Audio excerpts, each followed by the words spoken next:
Это произошло настолько внезапно, что многие до сих пор не могут опомниться. Досмотрите это видео до конца, и вы узнаете, какие трагические события произошли в Таджикистане.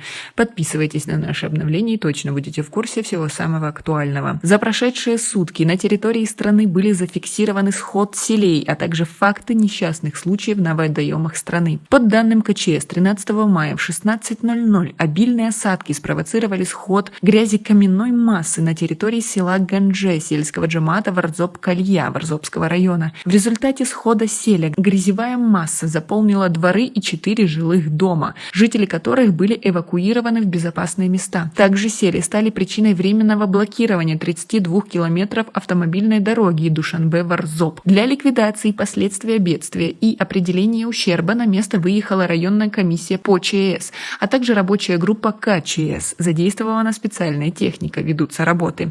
13 июня был зафиксирован несчастный случай на территории района Рудаки. В 17:30 в дежурную часть комитета позвонила молодая женщина и сообщила, что ее 6-летний сын во время купания в реке Каферниган утонул. На место выехали спасатели комитета, ведутся поисково-спасательные работы. Вчера на берегу реки Пяньш, проходящей через село Даштак Джамата Вадхут Ванджского района Гбао, местными жителями обнаружено тело 20-летней жительницы села Езгулом Вашского района, которая 1 июня текущего года по невыясненным причинам бросилась в реку с годовалым ребенком. Поиски ребенка продолжаются.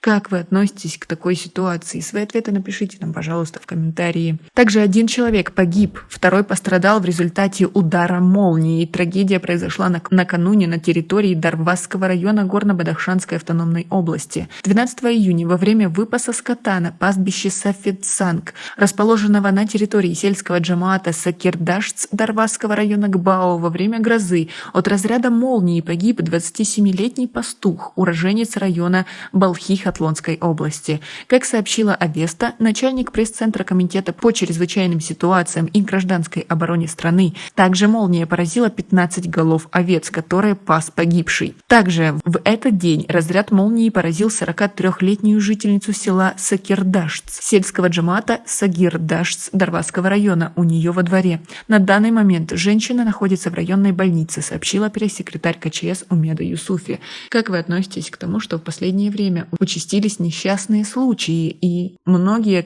из которых по вине самих таджиков? Ведь КЧС много раз уже предупреждала, что купаться в водоемах, в реках, которые не предназначены для этого, не стоит. Очень много людей страдают и тонут. Но, тем не менее, таджики к этому не прислушиваются, и уже очень много детей и взрослых утонуло именно в реках. Свое мнение по поводу всего этого напишите нам, пожалуйста, в комментарии. У нас пока на этом все. Оцените наше видео подпиской и лайком. До скорой встречи!